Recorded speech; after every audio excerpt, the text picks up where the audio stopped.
लाभले आम्हास भाग्य बोलतो मराठी, जाहले खरेच धन्य ऐकतो मराठी. कविवर्य कुसुमाग्रज तथा विवा शिरवाडकर यांचा जन्मदिवस म्हणजेच मराठी भाषा गौरव दिवस. मराठी भाषा आपली अस्मिता, आपली संस्कृती आणि आपलं अस्तित्व. या मराठी भाषेला अभिजात दर्जासुद्धा मिळाला आहे. आणि सगळ्यात विशेष म्हणजे या मराठी भाषेचं मंत्रिपद मिळवण्याचा मान रत्नागिरीचे सुपुत्र, रत्नागिरीचे पालकमंत्री आणि राज्याचे उद्योगमंत्री माननीय उदयजी सामंत साहेबांना मिळालेला आहे. आणि ही सगळीच रत्नागिरीकरांसाठी खूप मोठी गोष्ट आहे. साहेब, मराठी भाषा गौरव दिनाच्या निमित्तानंच आपल्याशी संवाद साधण्यासाठी मी इथे आलेले आहे. आपलं स्वागत. मराठी भाषा गौरव दिवसाच्या निमित्तानं तुमचा विभाग आणि सरकार यावेळेला काय नियोजन केलं आहे, कुठला कार्यक्रम आहे? सर्वप्रथम मी मनापासून आपल्याला धन्यवाद देतो की मराठी भाषेच्या संदर्भामध्ये आज माझी मुलाखत होते. मराठी भाषेचा दिन कुठचा असतो, तो कशासाठी असतो हे आपणच स्वतः विशद केलं आहे. परंतु मराठी भाषा आणि मराठी भाषेचं आमचं जे मराठी भाषेचं विभाग आहे तो कशासाठी आहे, काय, हे अनेक वेळा आम्ही सांगितलं. पण मी हा ज्यावेळी आढावा घेतला ते मराठी भाषेचं जतन करणं, मराठी भाषा आहे त्याच्यापेक्षा मोठी करणं, मला असं वाटतं ह्याची कसलीही आवश्यकता नाही. कारण मराठी भाषा जशी आहे की जी जगाला मार्गदर्शन करते. आणि जगातल्या ज्या मोजक्या काही भाषा आहेत, ज्या 2000 वर्षापूर्वीच्या आहेत, 2500 वर्षापूर्वीच्या आहेत, त्यातली आपली मातृभाषा मराठी आहे. आणि त्याच्यामुळं मराठी भाषेचं जतन हे 100% केलं पाहिजे. पण त्याचं संवर्धन करत असताना महाराष्ट्रापुरतं मर्यादित न राहता ते जागतिक पातळीवर गेलं पाहिजे, हा आमच्या विभागाचा प्रयत्न आहे. आणि म्हणून मराठी भाषा भवन असेल, मराठी भाषा भवनाचं उपकेंद्र असेल, आणि सगळ्यात महत्त्वाची बाब मला जी सांगायची ती म्हणजे जो आपण जागतिक पातळीवरचा मराठी भाषेचा विचार करतो, आजपर्यंतच्या इतिहासामध्ये जागतिक पातळीवर कुठच्याही एका मातृभाषेचं वैश्विक केंद्र नाही जे मराठी भाषेचं आपण करतोय लंडनमध्ये. आणि पुढच्या 2 महिन्यानंतर छत्रपती शिवाजी महाराजांच्या नावानं मराठी भाषा वैश्विक केंद्र हे लंडनमध्ये सुरू करण्याचा आपण निर्णय घेतला आहे. आणि हे मराठी भाषेच्या दृष्टीनं अतिशय फार मोठा ठेवा आहे आणि तो जतन करण्यासाठी आपण सगळ्यांनी प्रयत्न केला पाहिजे. भाषेला अभिजात दर्जा मिळाला तर नेमकं काय बदल झाला, म्हणजे काय ह्याच्याने काय फायदा झाला विद्यार्थ्यांना, संशोधकांना, याच्यासाठी काय फायदा होईल, ह्याच्यामध्ये काय लाभ होऊ शकतो? अभिजात भाषेचा दर्जा जो मिळाला आहे त्याचे काही प्रकल्प आम्ही केंद्र शासनाकडे सबमिट केलेले आहेत. त्याच्यातनं आपल्याला निधी प्राप्त होईल, त्याच्यातनं मराठी शाळांमध्ये चांगल्या पद्धतीचं आपण ते वाढवू शकू, सगळं जे काही अत्याधुनिक ज्ञान आहे ते. परंतु माझ्या दृष्टीनं महाराष्ट्रातली जी लोकं ही परदेशामध्ये जाऊन राहत आहेत आणि त्यांची मुलं जन्माला परदेशामध्ये आलेली आहेत, म्हणून मराठी आणि त्यांचा संपर्कच तुटलेला आहे. अशा मुलांना शिकवण्यासाठी आपण एक यंत्रणा तयार करतोय, त्याचं प्रपोजल आपण तिथे पाठवलं आहे. आपल्याला माहीत असेल की मुंबईमध्ये मराठी बोललं गेलं नाही तर मारामारी होते, मराठी बोलत नाहीत म्हणून राजकारण होतं. मग आंतरराष्ट्रीय शहरामध्ये ज्या विविध भाषिक त्या ठिकाणी येतात तर आमची जबाबदारी आहे शासन म्हणून की त्यांना मराठी शिकवली पाहिजे. मग ती मराठी शिकवण्याचा एक प्रकल्प आम्ही शासनाकडे, केंद्र शासनाकडे पाठवले, त्याला आम्हाला मंजुरी मिळेल. आणि म्हणून अभिजात भाषा झाल्यानंतर केंद्र शासनाकडनं त्याच्या समृद्धीसाठी पैसे मिळतात. ते करोडो रुपये आणण्याचा आमचा जो काय आराखडा आहे तो आम्ही केंद्र शासनाकडे पाठवला आहे आणि या 2 महिन्यामध्ये ते मंजुरीचं अपेक्षित आहे. खरे साहेब, मराठी भाषेला अभिजात दर्जा मिळाला ती वाढवणं फक्त खात्याचं किंवा सरकारचं काम नाही, आपल्या सर्वांचंच काम आहे ते. साहेब, मराठी भाषा भवनाबद्दल तुमच्याकडनं वारंवार ऐकायला मिळतं, तर आत्ता काय स्टेज आहे या? मराठी भाषा भवन हे महाराष्ट्रातल्या, देशातल्या आणि जगातल्या मराठी बांधवांची अस्मिता आहे. आजपर्यंत आपण नरिमन पॉईंटला जातो, आजपर्यंत आपण गिरगाव चौपाटीला जातो, अनेक मोठमोठ्या बिल्डिंग बघतो, अनेक मोठमोठी कार्यालय बघतो, आपण तिथे एअर इंडियाची इमारत बघतो, तिथं आपण टाटाची इमारत बघतो, मंत्रालय बघतो. त्याच धर्तीवर जगाला मराठी भाषा ही केवढी मोठी आहे हे दाखवण्यासाठी मराठी भाषा भवन 100 कोटी रुपयाचं आम्ही नरिमन पॉईंटला उभं करतोय. त्याचं काम सुरू झालेलं आहे आणि 2 वर्षामध्ये ते पूर्ण होईल. हा झाला मराठी भाषा भवनाचा आराखडा. ऐरोलीमध्ये मराठी भाषेचं आपण उपकेंद्र सुरू करतोय. जी साहित्यिकांची मागणी होती की त्यांना अभ्यास करण्यासाठी जागा पाहिजे, त्यांना राहण्यासाठी जागा पाहिजे, त्यांना संशोधन करण्यासाठी जागा पाहिजे, तर अशी जागा आपण ऐरोलीमध्ये MIDCनं दिलेली आहे आणि त्या MIDCवर ते उपकेंद्र देखील उभं राहतं. एक आवर्जून सांगायला लागेल की मराठी भाषा विभाग हा शासनाचा एक विभाग होता, हे साहेब आपल्याकडे मंत्रिपद आल्यानंतर कळलं, कारण त्याच्यानंतर त्या भाषेला अधिक किंवा विभागाला अधिक गौरव प्राप्त झाला. साहेब, मराठी विश्वकोश मंडळ आहे, मराठी साहित्य संस्कृती मंडळ आहे, तर आज त्यांची काय स्थिती आहे आणि तुम्ही आल्यानंतर त्याच्यात काय बदल केले आहेत का? तुम्ही अजून 1 महिन्यानंतर मुंबईमध्ये येऊन या सगळ्यांची कार्यालये जर बघितली तर त्याचा बेस मराठी अशी कार्यालय आम्ही उभी केली. 3 वर्षानंतर आम्हाला नवीन कार्यालयामध्ये जायचं आहे, मराठी भाषा भवनमध्ये जायचं आहे. पण 3 वर्षामध्ये जी लोक मराठी भाषेच्या कार्यालयामध्ये येतील त्याला मराठी भाषेला साजेची अशी कार्यालय असली पाहिजेत. आणि म्हणून रवींद्र नाट्य मंदिरमध्ये आम्ही सगळी कार्यालय चांगल्या पद्धतीनं उभे करतोय. सगळ्यात महत्त्वाचं म्हणजे ज्यांच्याबरोबर मी काम करतोय त्यांचा देखील साहित्याचा ठेवा फार मोठा आहे. म्हणजे तुम्ही आता जसं म्हटलं की साहित्य मंडळाचे अध्यक्ष डॉक्टर सदानंद मोरे आहेत, जे थेट तुकाराम महाराज यांचे वंशज आहेत, फार मोठे साहित्यिक आहेत. एका ठिकाणी ज्येष्ठ साहित्यिक रवींद्र शोभणे अध्यक्ष आहेत, एका ठिकाणी लक्ष्मीकांत देशमुख आहेत, एका ठिकाणी विश्वास पाटील आहेत. त्याच्यामुळे या सगळ्यांबरोबर काम करताना मजा येते, कारण शेवटी आपण मराठी भाषेवर काम करतो. आणि मगाशी जसं म्हटलं की अभिजात भाषेचा दर्जा आपल्याला मिळाला, पण त्याचा बेस अनेकांना कदाचित माहिती नसेल. अनेक लोक सांगतात की आम्ही आंदोलन केलं म्हणून मिळालं. ठीक आहे, ते सगळं त्यांना श्रेयच आहे. पण मी ज्यावेळी केंद्र सरकारला विचारलं की आमच्या मराठी भाषेला अभिजात भाषाचा दर्जा देत असताना तुम्ही काय बघितलं, त्यांनी 2 उदाहरणं सांगितली. की ज्ञानेश्वर महाराजांनी लिहिली, हा मराठीचा बेस आहे म्हणून आम्ही अभिजात भाषेचा दर्जा दिला. आणि त्याच्यानंतर तुकारामांची गाथा, छत्रपती शिवाजी महाराजांची भाषा ही मराठी होती, हे सगळं लिहिलंय त्याच्यात केंद्र सरकारनं. खरं तर पुढच्या पिढीला अभिजात भाषा कशी झाली हे मार्गदर्शन देखील होणं गरजेचं आहे. आणि तो देखील उपक्रम या वर्षीपासून आम्ही सुरू करतोय की मराठी भाषेतलं साहित्य काय आहे, मराठी भाषा कशा पद्धतीनं सुदृढ झालेली आहे, मराठी भाषेमध्ये कुणी कुणी लिखाण केलं आहे.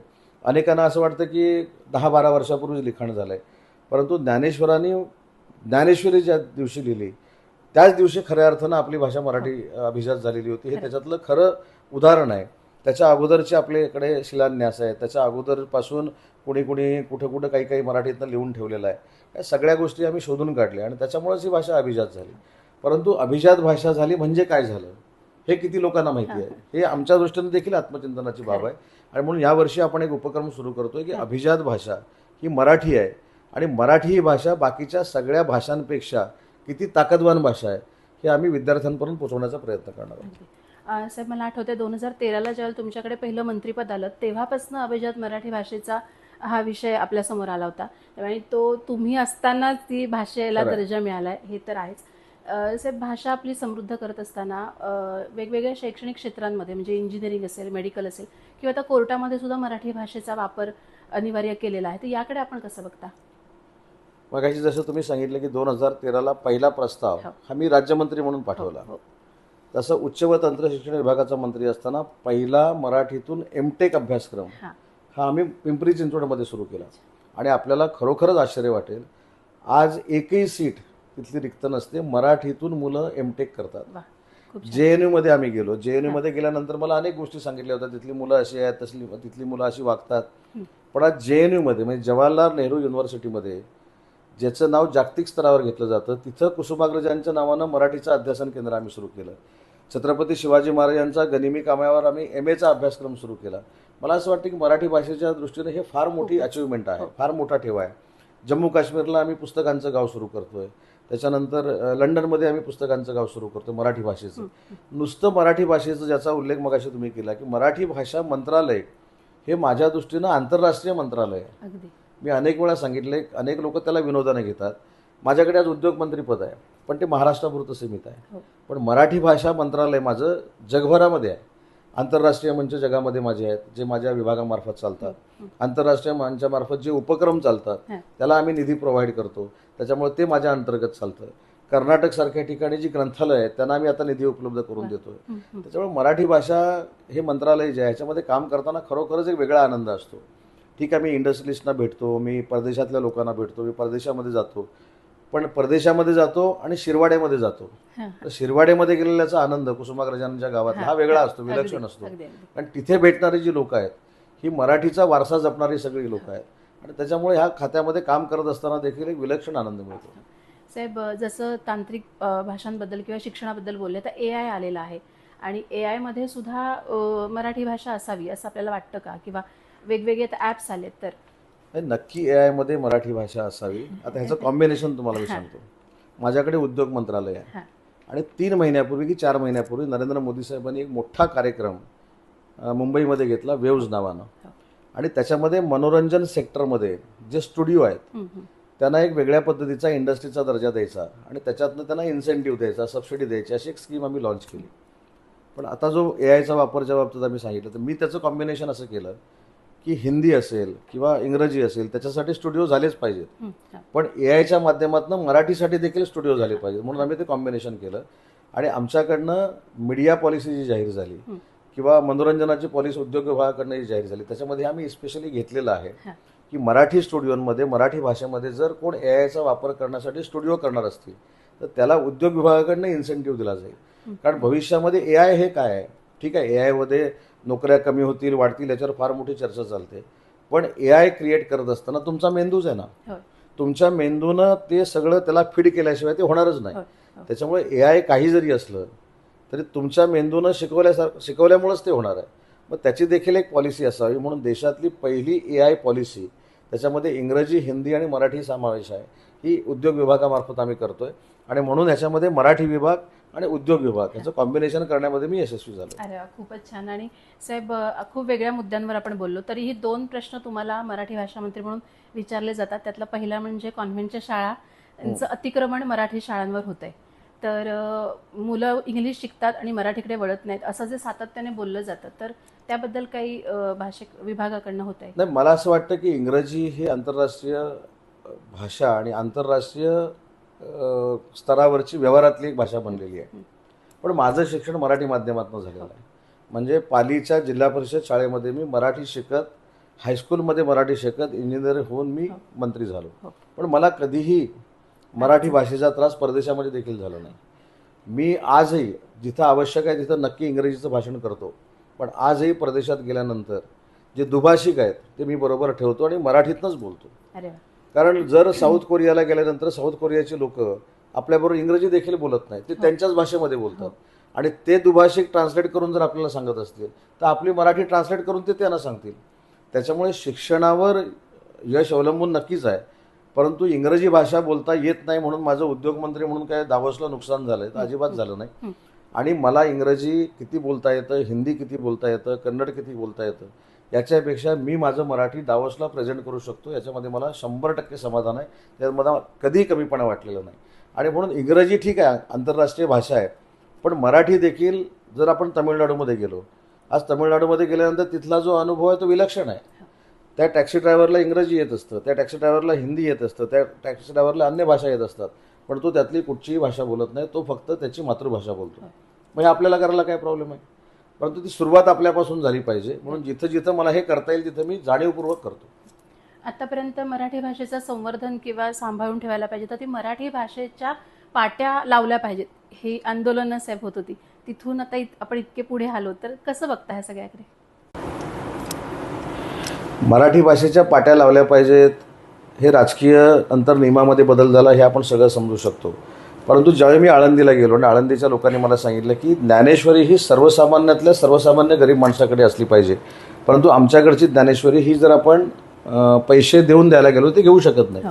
मी तिथल्या तिथं निर्णय घेतला आणि जवळजवळ 2 लाख आर्थिकदृष्ट्या दुर्बल असलेल्या परंतु विठ्ठलाला मानणाऱ्या किंवा आपला आध्यात्मिक वारसा जपणाऱ्या लोकांकडे ज्ञानेश्वरी पाठवून दिली. आम्ही त्याचा खर्च केला. मग ती ज्ञानेश्वरी तुम्ही उघडून बघितलीत तर मला अभिमान एवढाच आहे की माझं त्याच्यात नाव आहे ज्ञानेश्वरीच्या सुरुवातीला. तसंच तुकारामांच्या गाथेच्या बाबतीत झालं. म्हणून माझ्या दृष्टीनं फलकापेक्षा सर्वसामान्य घराच्या कुटुंबामध्ये ज्ञानेश्वरी किंवा तुकारामांची गाथा आहे म्हणजेच मराठी तिथं आहे, हे असलं की पास झालं. साहेब, भाषेकडे बघताना हा एवढा व्यापक दृष्टिकोन असलाच पाहिजे असं मला वाटतं. आपण शेवटाकडे जाताना जसं तुम्ही सुरुवातीपासून सांगताय, परदेशातल्या मराठी जी माणसं आहेत त्यांना सुद्धा ते तिकडे ते मंडळ स्थापन करतात, वेगवेगळे कार्यक्रम करत असतात, तर आपल्या विभागाकडनं त्यांच्यासाठी काही उपक्रम होतात? नाही, विभागाच्या मार्फत उपक्रम होतात. मी अजून एक त्याचं उदाहरण देईन. मी दर 3 वर्षानं जो वर्ल्ड एक्सपो होतो त्या वर्ल्ड एक्सपोला इंडिया पॅव्हिलियनचं उद्घाटन करण्यासाठी गेलो होतो आणि तिथल्या जपानच्या लोकांनी माझं तुतारी वाजवून, ढोल वाजवून पारंपरिक पद्धतीनं स्वागत केलं.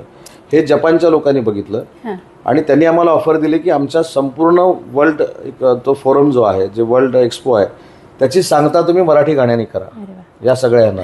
आणि मी तुम्हाला काही तो व्हिडिओ पाठवीन. 15,000 लोकांनी, 15 ते 20,000 लोकांनी जय जय महाराष्ट्र माझा जपानच्या लोकांनी उभं राहून म्हटलेलं मी तुम्हाला दाखवतो. म्हणजे याचा अर्थ असा आहे की आपण जे जाऊन प्रेझेंट चांगलं करतो ते जगातले लोक स्वीकारतात, हे आम्ही स्वतः बघितलेलं आहे. दुसरी एक महत्त्वाची गोष्ट सांगतो की आपण फार आपल्यापुरता मर्यादित विचार करतो. मी ज्यावेळी जपानला ओसाकामध्ये गेलो तर मला महाराष्ट्रातली काही मंडळी भेटली आणि ती मला एका शाळेत घेऊन गेली. इतकी सुंदर शाळा होती. आणि नंतर चर्चा करता करता त्यांनी मला विचारलं की ही शाळा कोणाची आहे. म्हटलं गव्हर्नमेंटची असेल. ती म्हटली गव्हर्नमेंटची नाही का मराठी माणसाची. महाराष्ट्रातल्या मराठी, हिंदी, इंग्रजी शिकवण्याचं काम त्या 1500 विद्यार्थ्यांना तिथे ते जोडपं करतं. एवढं मोठं काम आपल्या मराठी माणसानं परदेशामध्ये जाऊन उभं केलेलं आहे. पण मंडळं मात्र एक नाही आहे, 2-2, 3-3 आहेत. तर ती जे काय आपल्याकडे एक राजकारणाची परिस्थिती आहे की मंडळ एक असलं की 4 झालीच पाहिजे, ती थोडी एक करण्याचा माझा प्रयत्न आहे. त्याच्यासाठी एक अमरेला आम्ही जागतिक स्तरावर निर्माण करतोय आणि त्याचा केंद्रबिंदू हे लंडनचं वैश्विक केंद्र ठरणार आहे. म्हणजे खरंच ही भाषा वैश्विक आहे असं म्हटलं पाहिजे. साहेब, आपलं सगळं धावपळीचंच काम असतं, पण तरीही एखादी मराठी कविता आवडते का आणि मराठी लेखक आवडता कोण तुमचा? तर मराठी कविता मी वाचलेल्या नाहीत, परंतु मंगेश पाडगावकर हे माझे आवडते कवी आहेत. आणि मराठी लेखकांच्या बाबतीत जर म्हणाल तर मी तसं फार पुस्तकं वाचत नाही, परंतु आत्ता जे आपल्या साहित्य संमेलनाचे अध्यक्ष आहेत त्यांची 2 पुस्तके मी प्रामुख्यानं वाचलेली आहेत. एक पानिपतकार वाचलेलं आहे आणि झाडाझडती वाचलेलं आहे. आणि ते मला का आवडतं त्याचं कारण तुम्हाला सांगतो की ते स्वतः जिल्हाधिकारी होते, ते प्रशासनाचे अधिकारी होते, तरी सिस्टीम काय करू शकते, कशा पद्धतीनं आदिवासींना त्रास देऊ शकते हे झाडाझडतीमध्ये लिहिलंय. म्हणजे तो डेअरिंगबाज लेखक आहे म्हणून मला तो आवडतो. साहेब, जाता जाता काय स्वप्न आहे ह्या खात्याचा मंत्री असताना, काय करायची इच्छा आहे आणि कुठला संदेश द्याल? मराठी भाषा ही प्रत्येकाला बोलता आली पाहिजे. मग तो महाराष्ट्रातला असू दे, महाराष्ट्रातला नसू दे, जो महाराष्ट्रात राहतो त्याला मराठी बोलता आलं पाहिजे. आणि दुसरी महत्त्वाची गोष्ट की मराठी भाषा ही माझी अशी आहे आणि तशी आहे हे सांगायची गरजच नाही. मराठी भाषा ही सगळ्या भाषांमध्ये श्रेष्ठ आहे. हे ज्यावेळी आपला तरुण किंवा तरुणी सांगायला शिकेल त्यावेळीच जे जतन आपण म्हणतो मराठी भाषेचे जतन ते चांगल्या पद्धतीनं होऊ शकतं. पण मराठी भाषेला सुदृढ करण्याची काही आवश्यकता नाही. ती एवढी सुदृढ आहे की अनेक भाषा ती स्वतःच्या पोटात घेऊ शकते, एवढी ती सुदृढ आहे. आणि हा मराठीचा वारसा, आपल्या संतांचा वारसा, आपल्या राष्ट्रीय पुरुषांचा मराठीचा वारसा पुढच्या पिढीनं पुढे न्यावा हीच माझी प्रामाणिक भावना आहे. साहेब, तुम्ही खूप घाईच्या वेळेत सुद्धा एवढा वेळ आम्हाला दिलात आणि खूप छान माहिती दिलीत आणि काय खातं काम करते, कारण हे कळलं पाहिजे लोकांना सुद्धा की मराठी भाषेसाठी इतकं काम जागतिक स्तरावर साहेब आपण हे सगळं नेलेलं होते. तर आपल्या या वेळ दिल्याबद्दल खूप खूप धन्यवाद. थँक्यू.